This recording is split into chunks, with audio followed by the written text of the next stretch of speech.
Hai, Assalamualaikum warahmatullahi wabarakatuh. Apa kabar kalian semua? Semoga kalian dalam keadaan sehat walafiat. Pada kesempatan kali ini, di sini kita akan mempresentasikan mengenai materi profesionalisme dan kode etik. Untuk tahu lebih lanjut, yuk kita mulai. Ya, jadi apa sih sebenarnya profesionalisme? Nah, untuk mengawalinya, profesionalisme itu harus dimiliki sama setiap pekerja, mulai dari jajaran yang paling atas sampai dengan jajaran yang paling bawah. Dan dalam segala bidang pekerjaan, setiap orang itu harus profesionalisme. Jadi sebuah perilaku atau tujuan atau kualitas yang mengindikasikan bahwa suatu profesi itu tuh dilakukan oleh orang yang profesional. Jadi ahlinya. Untuk dikatakan ahli itu ada beberapa atributnya, yaitu yang pertama ada berpengetahuan khusus, kemudian juga berkompeten, kemudian dia juga jujur dan berintegritas, lalu ada akuntabilitas, dan juga dia memiliki regulasi terhadap dirinya sendiri. Ya, jadi selain sikap profesionalisme ada juga namanya sikap beretika. Nah, manusia ini dituntut untuk menjadi makhluk hidup yang punya tata krama atau sebuah etika. Kenapa sih harus kita mempunyai etika? Karena untuk menjalankan kehidupan yang lebih baik dan kita bisa melakukan aktivitas dengan normal, kita tuh butuh yang namanya etika biar nggak melawan aturan-aturan yang ada. Pada dasarnya tuh etika itu merupakan cara hidup seseorang untuk melakukan hal-hal yang baik dan menghindari hal-hal yang buruk. Jadi sebagai pembatas pada diri manusia agar dia itu mampu bersifat dan berperilaku positif. Etika itu ada dua macam, dalam bentuk tertulis dan tidak tertulis. Yang dimaksud tidak tertulis itu adalah suatu tindakan yang sudah sewajarnya manusia itu memahami. Jadi sifatnya naluriah. Jadi nggak perlu ada aturan tertulis, nggak ada perlu perundang-undangannya. Manusia itu udah paham mana etika yang harus dibangun dan harus dijaga. Berikutnya kita akan membahas lebih spesifik tentang etika profesi.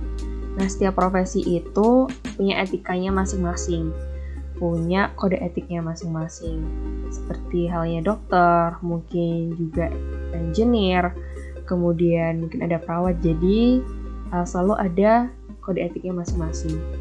Nah, di sini tuh etika profesi merupakan sebuah sikap etika yang menjadi bagian integral dari sikap hidup dalam menjalankan kehidupan sebagai pengembangan profesi. Nah, ini penting banget untuk tetap menjadikan karyawan atau sebuah pekerjaan itu nggak menciderai atau melanggar aturan secara kemanusiaan, kemudian secara norma negara dan agama. Jadi ini penting banget. Kita akan bahas tentang kode etik. Nah, kode etik ini suatu sistem yaitu meliputi norma, nilai, atau juga aturan profesional tertulis yang secara tegas menyatakan perbuatan apa saja yang benar atau salah, perbuatan apa yang harus dilakukan dan perbuatan apa yang harus dihindari.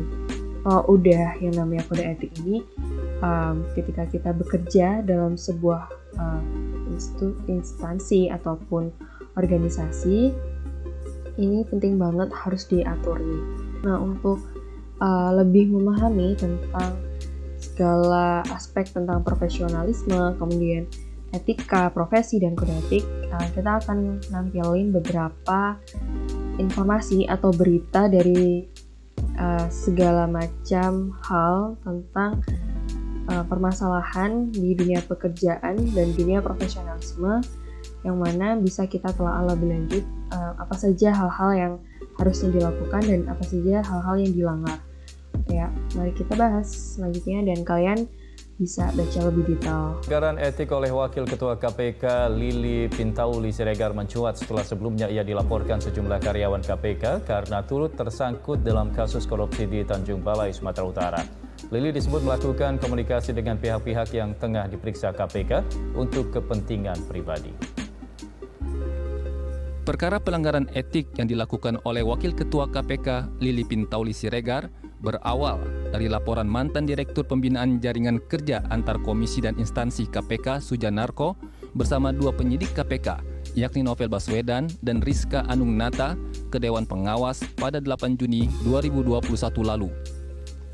Laporan itu terkait dugaan 2 pelanggaran etik yang dilakukan oleh Lili dalam kasus dugaan suap penanganan perkara korupsi di pemerintahan Kota Tanjung Balai, Sumatera Utara, yang menjerat mantan penyidik KPK Stepanus Robin Patuju. Pertama, Lili dilaporkan menghubungi dan menginformasikan perkembangan penanganan kasus dugaan korupsi di Tanjung Balai ke Wali Kota nonaktif M. Sahrial. Dalam kasus ini, Sahrial merupakan tersangka dugaan suap penerimaan hadiah atau janji oleh penyelenggara negara di pemerintahan Kota Tanjung Balai tahun 2020 hingga 2021. Atas perbuatan ini, Lili melanggar pasal 4 ayat 2 huruf A Peraturan Dewan Pengawas KPK.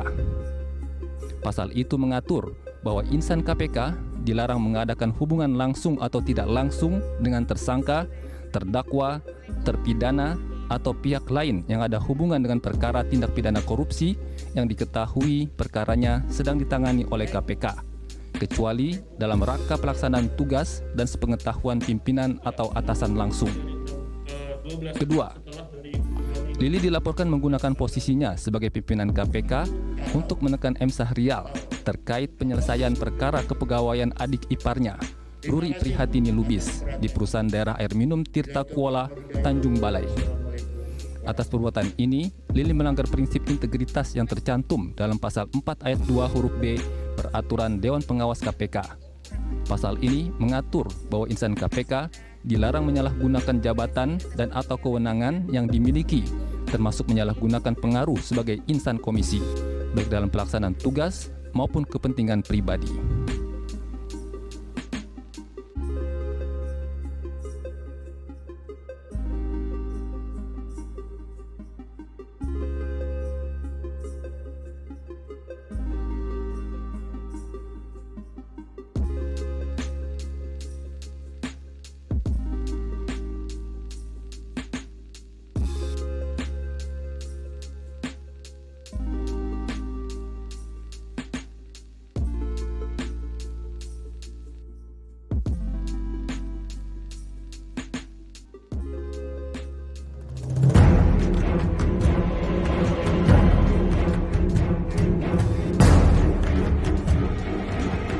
Kasus pelanggaran yang melibatkan kepolisian tak kunjung usai. Sebuah video yang memperlihatkan seorang polisi ditendang dan dipukul oleh sesama polisi viral di media sosial pada Senin 25 Oktober 2021.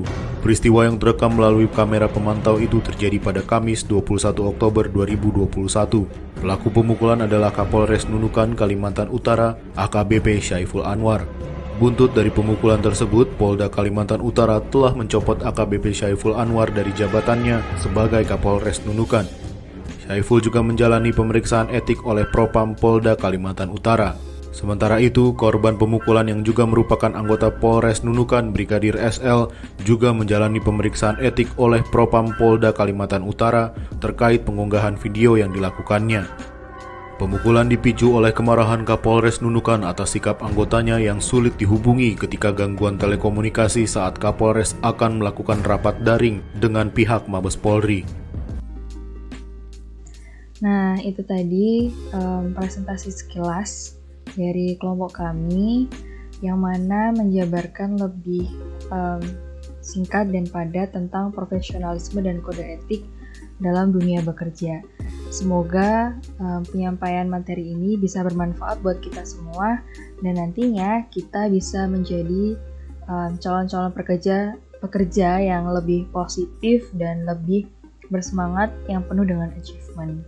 Sekian presentasi dari kami. Wassalamualaikum warahmatullahi wabarakatuh. See you guys.